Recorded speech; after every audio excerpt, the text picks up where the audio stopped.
a aula sobre o exokernel.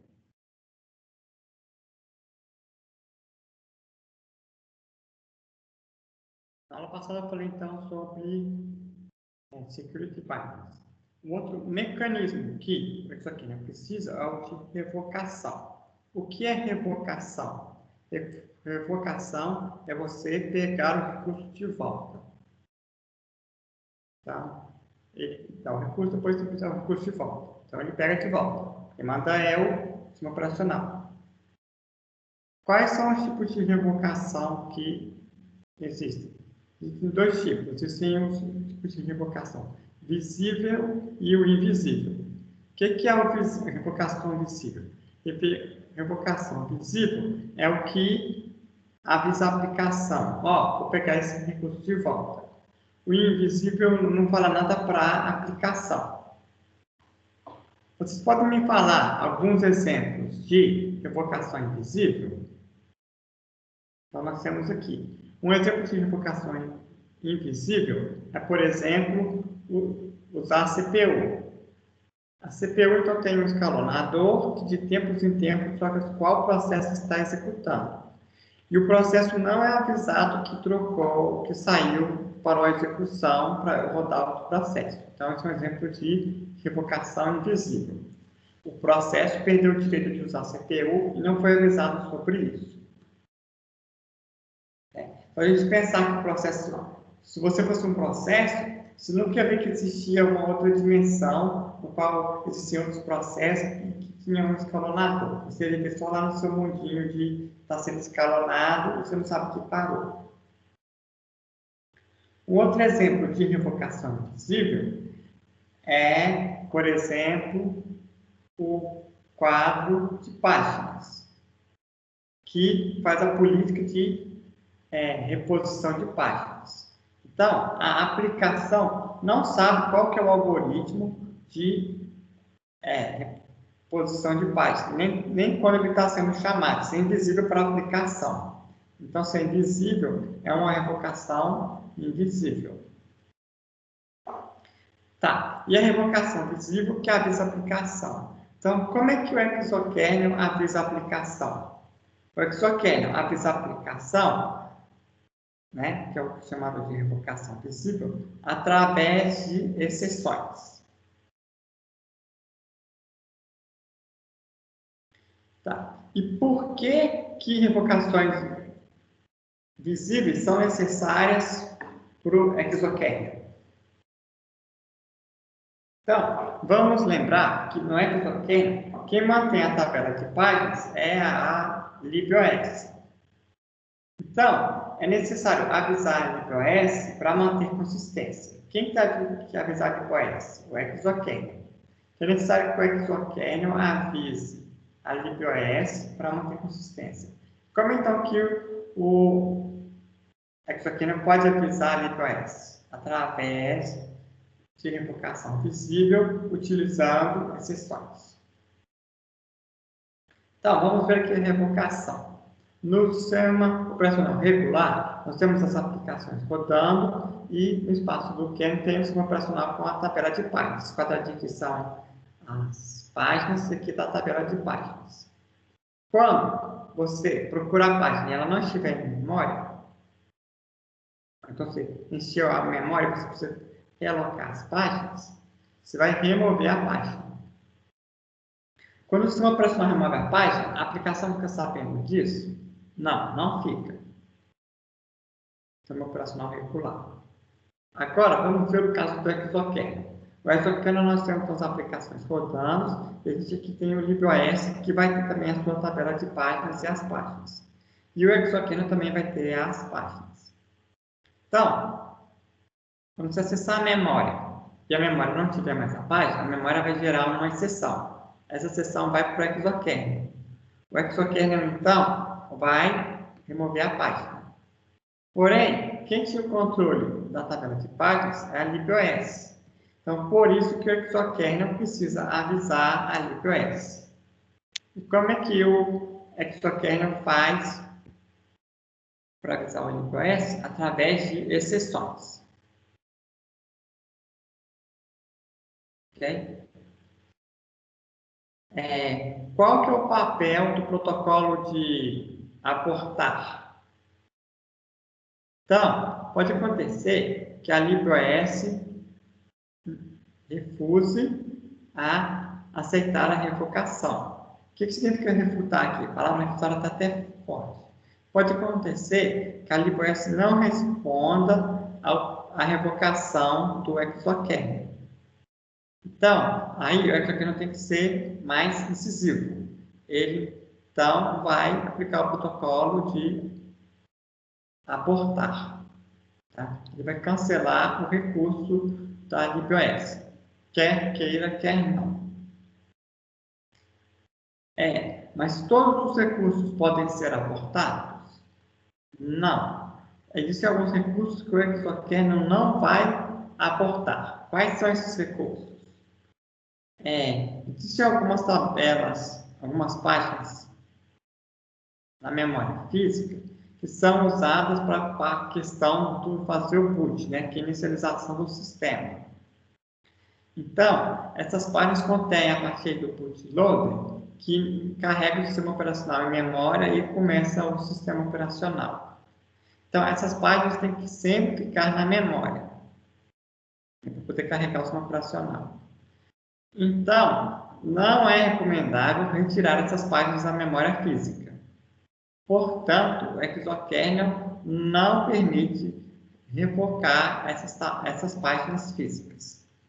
Esse exemplo é chamado, então, de mapeamento garantido, que você vai sempre garantir que essas páginas vão ficar sempre na memória física. Elas não vão trocar, não vão sair de lá. Um outro exemplo que não utiliza o protocolo para aportar são as páginas que têm código para tratar exceções. E lembrando que eu também falei na aula passada que a tabela de páginas também reside em memória. Então, você não pode tirar. Então, a tabela de páginas também está numa página física. Então, você não pode tirar essa página física porque você está sempre acessando para saber quais são as páginas que estão em memória.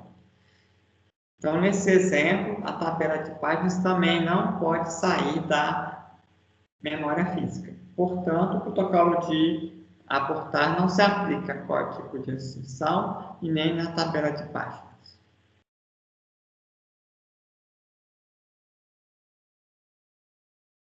Depois da seção 4, o artigo fala sobre o Aegis e sobre o Exos. O Aegis é uma instância de um exokernel, um exemplo de exokernel. É uma prova de conceito. Ele não é tão completo como o sistema operacional completo. Ele é apenas uma prova de conceito. E o Exos é um exemplo de LibreOS. A implementação deles foi feita numa arquitetura chamada MIPS, que vocês estudam mais em arquitetura de computadores. No caso aqui, já existindo para a arquitetura MIPS, uma variante do Unix, developida pela empresa DEC, chamada Ultrix. Então, o Ultrix é um sistema operacional e esse sistema operacional ele é monolítico. Então, eles implementaram o Aegis e compararam com o Ultrix. Então, é uma comparação, tá? Então, é importante vocês perceberem que todo trabalho de pesquisa é importante vocês compararem com o estado da arte. Isso é mandatório, são dos erros mais comuns. Então, sempre compare com o estado da arte. Então, aqui no caso, eles compararam com um sistema operacional monolítico, que é o Ultrix. Essa comparação é só para mostrar as vantagens e desvantagens do exokernel. E lembrando que o Aegis é só uma implementação que a gente chama de brinquedo. Ela não é uma implementação que é um produto, mas é só para mostrar quais são as vantagens e desvantagens do exokernel. Na tabela 2 e tabela 3 do artigo, ele descreve a API do Aegis. Então, a gente tem que a API aí, tem a interface de chamada do sistema, tem as funções yield, vai dar preferência do processador para outro processo. Tem o scall e o accall, que são para fazer controle transferência, aí tem o síncrono e o assíncrono. Tem o alloc para alocar um recurso, por exemplo, uma página física. Tem o dealloc para desalocar um recurso. E também tem as operações primitivas de operação. Por exemplo, tem a TLB-WR, que você escreve na TLB, inserindo lá um mapeamento da TLB. Lembrando que foi da TLB na aula passada, que é um cache para mapear endereço virtual e endereço físico. Você tem aí o RPP, o MOI, que habilita ou desabilita, né, a unidade de ponto flutuante. Você tem aí o CID Switch, que instala o identificador de contexto. Você tem a TLB VA Delete, que vai apagar o endereço virtual da TLB. Então, essas aqui são as primitivas do AES.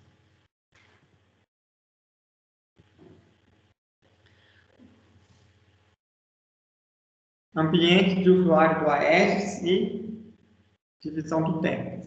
Como então a Aegis, essa figurinha aqui, é bem parecida com a Exoken. O que a gente tem? A gente vai ter uma aplicação rodando aqui dentro, e aí cada bloquinho desse que a gente chama de ambiente do usuário. O que é o ambiente do usuário? São a aplicação com os seus vários processos e mais a biblioteca, né? Library OS, que a gente está chamando de LibOS.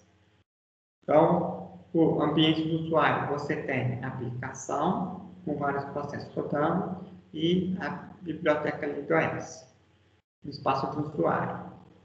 E aí, a gente tem o hardware com os recursos, né, que é CPU, disco, memória, entrada e saída, e o Aegis é um exoskeleton que vai fornecer, então ele vai exportar esses recursos para as aplicações.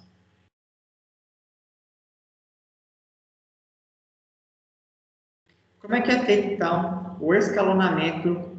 Porque a gente só tem uma CPU. Como é que a gente então escalona as aplicações com a CPU? A gente então tem, no sistema operacional, um escalonador, esse S aqui. E aí, a gente vai dividir o escalonador, vai ser usado durante o tempo. Durante um tempo. Então, um recurso que o Aegis vai exportar é a utilização de CPU num pedaço de tempo. Esse pedaço de tempo a gente chama de time slot. Então, time slot é você poder usar a CPU naquele período de tempo. Então, cada quadradinho desse aqui é um time slot, isso aqui é um recurso que o Aegis fornece para a aplicação. Toda vez que acabar o tempo, existe um temporizador, um timer, que vai gerar uma interrupção para poder tratar, e aí a Aegis vai poder escolher outra aplicação. Mas o que mais que a gente tem? A gente também vai ter que cada LibreOS vai fornecer um escalonador. E aí o escalonador da LibreOS vai poder escolher quanto tempo que cada processo vai executar no tempo que essa LibreOS tem. Então, a gente pode ter políticas diferentes para cada LibreOS. Lembrando que policy em inglês é política. Em português tem um problema que política tem duas palavras em inglês.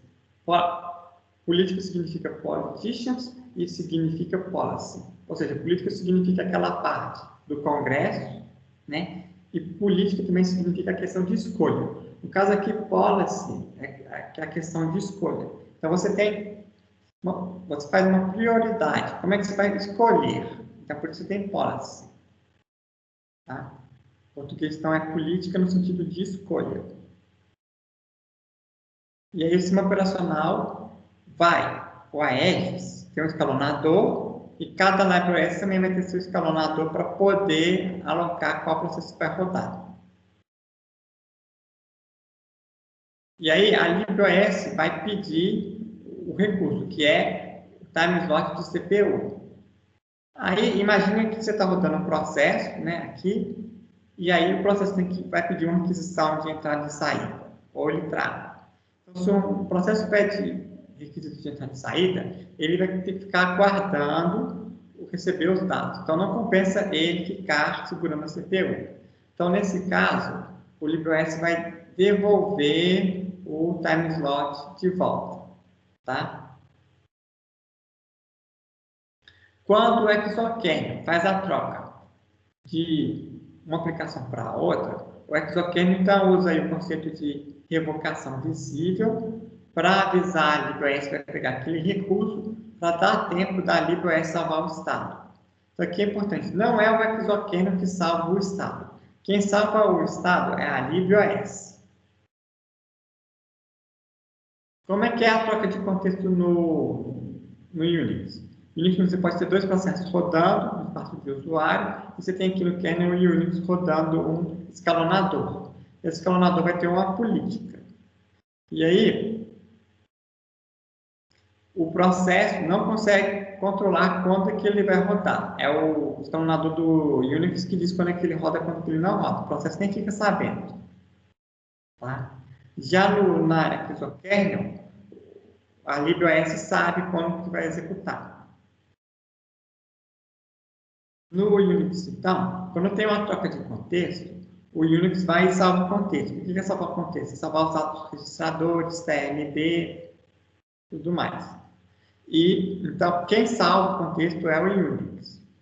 Já não é do exokernel, o exokernel não salva. Quem tem que salvar é a LibreOS.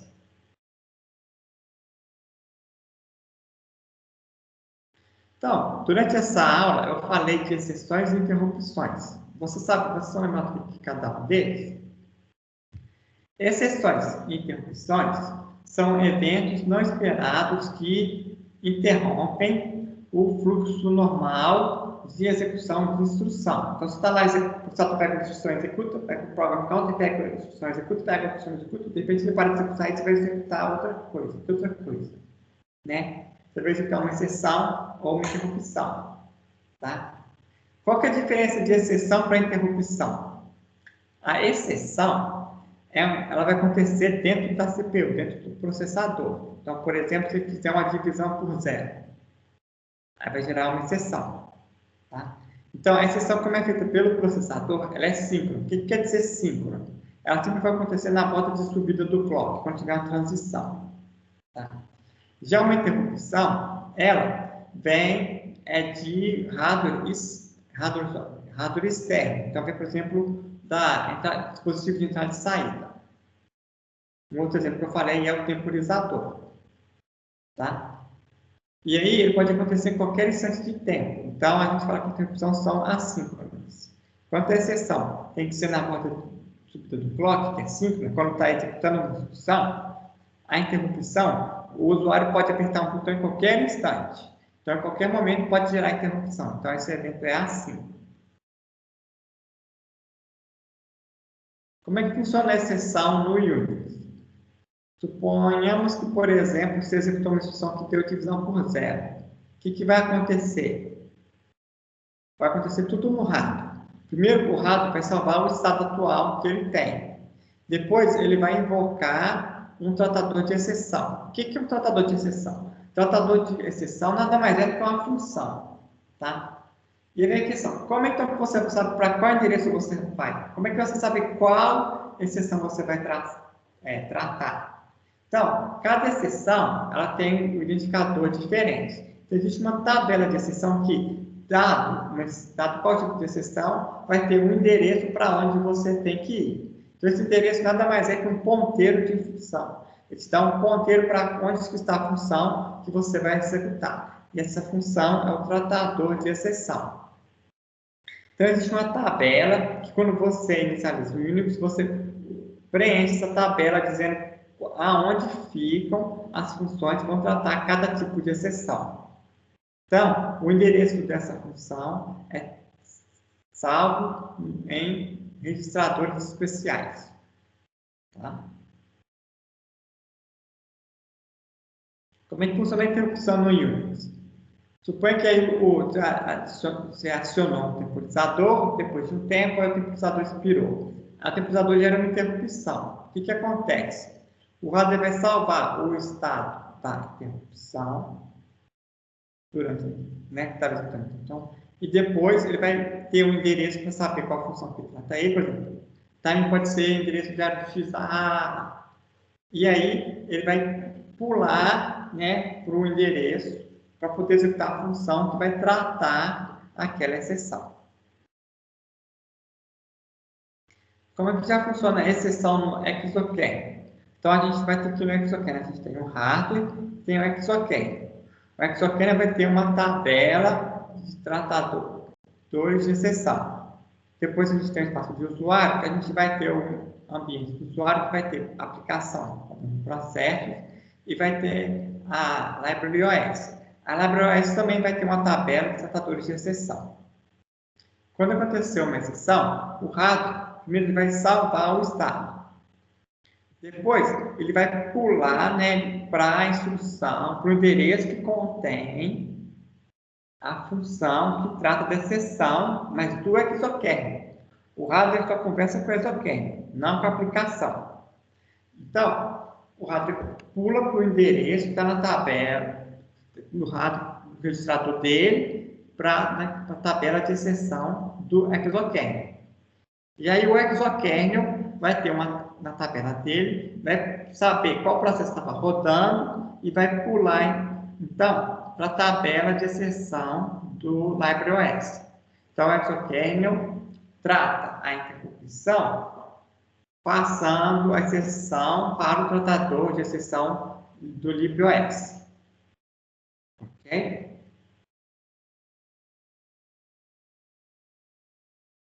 E as questões de exceção de linguagem? Por exemplo, se eu for rodar uma máquina virtual Java ou código de serviço, o que acontece? Imagina que tem uma aplicação aqui, tá? Então, de novo, você vai ter o hardware, ele comunica com o sistema operacional. O sistema operacional tem uma tabela de exceção que ele comunica com a aplicação. E aí a aplicação tem um processo rodando, né? Imagina que eu rodei uma instrução e deu divisão por zero. Aí, o que acontece? O rato que faz a divisão. O rato vai ver na unidade de lógica aritmética que deu divisão por zero. Aí, o rato vai avisar o sistema operacional. Oi, deu divisão por zero aqui. Aí, como é que o Unix, então, avisa um programa no espaço de usuário que deu exceção? Sabe? Então, é o que a gente chama de signals. Então, você tem lá um signal.h, então, você pode programar uma aplicação para ter signal handlers, tratadores de sinais. E aí, você pode, quando executar um programa, você vai subscrever para o sistema operacional que você vai querer receber esses sinais para serem tratados. Então, quando acontecer divisão por zero, vai gerar exceção no rato, que vai virar o sistema operacional, e ele vai ter a tabela que vai saber, esse programa aqui está querendo receber esse sinal. Então, o Unix vai mandar um signal para a aplicação. Por exemplo, a máquina virtual Java. E aí ela trata lá com try-catch, né, finally, para saber como tratar essas exceções. Então, na aula de hoje a gente viu a questão de revocação. O sistema operacional pode pedir recursos de volta. Vimos a questão do protocolo para aportar. Vimos exemplos que tem de protótipo Aexos e o Exos, a API deles. Vimos a questão de como é que é feita a troca de contexto do Unix e do exokernel. E vimos o que são essas interrupções e como é que eles acontecem no Unix e no exokernel.